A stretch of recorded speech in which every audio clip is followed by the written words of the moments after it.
In this video, Dr. Jordan Peterson explains why you have the need to make sense of everything and how reality can come back to hurt you. Well, okay, so then Ramachandran, he's testing these people for balance. And so what he does is he checks out this phenomenon called nystagmus. And so if you pour cold water in someone's ear, their eyes will move back and forth because it screws up the, you have a balance system in your ear, and if you pour cold water in there, it screws it up, and then your eyes move back and forth, and it's not very pleasant.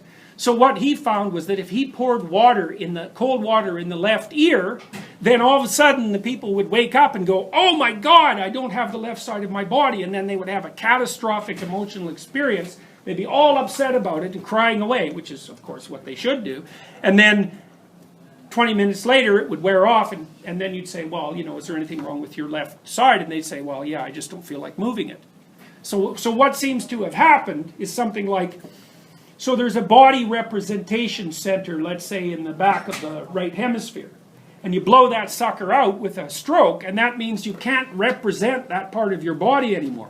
But maybe there's tatters of it left. Like it's like a network that's damaged, and under some conditions you can more or less get it to operate. So you pour some cold water in the ear and you shock the whole system, and then there's enough neurological activity so the network kicks in, even though it's damaged, for like 10 minutes. And then you get this tremendous burst of negative emotion, which is what the right hemisphere should be doing when you lose half your body. And you experience that, and the old left hemisphere is like flapping away trying to account for this, which it can't, because it's such a massive, utter catastrophe.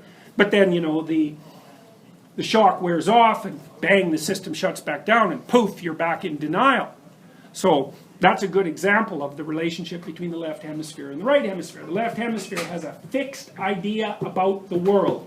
So in some sense, you might think about it as the instantiation of your latest avatar. You can certainly see that with people who are ideologically possessed, right? They've got this verbal system that accounts for the whole world, and there's just no damn way that thing's going anywhere. So, and it's got this totalitarian aspect because it wants to explain every last thing. It doesn't like anomaly at all.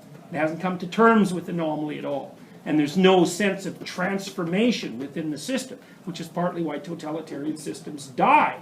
It's like the Red Queen said to Alice in Wonderland when she was in the underworld, "In my kingdom you have to run as fast as you can just to stay in the same place." That's why totalitarian systems don't work. It's because the damn environment keeps shifting around on them. And if they're fixed in place, the gap between their theory and reality gets larger and larger and larger and larger until finally, they fall into a pit, and that's the end of it. So and that's what happens to people too if they don't stay updated, if they let things get away on them. Eventually, the ignored reality comes flooding back. And we'll see that represented in mythology, because it's represented very nicely in mythology. That's why often dragons in fairy tales, for example, and in the St. George story, and in The Hobbit for that matter, the dragon is an eternal thing. It lives underneath the earth. And most of the time it leaves you the hell alone. But now and then it comes back and it tries to destroy the city. And then you have to zip out there and fight the thing so you get it to go back in its hole, and maybe you get the treasure that it's carrying, and then it's back in the hole for a while, but that thing's coming back. It's always coming back. And so you build the walls and all that, that's fine. But a dragon can destroy any walls, and so walls aren't enough. You have to be prepared to go out there and fight the damn thing, and that's how you keep it at bay. And that basically means that you have to maintain everything you build. It's something like that, right? Because otherwise it falls apart with increasing entropy.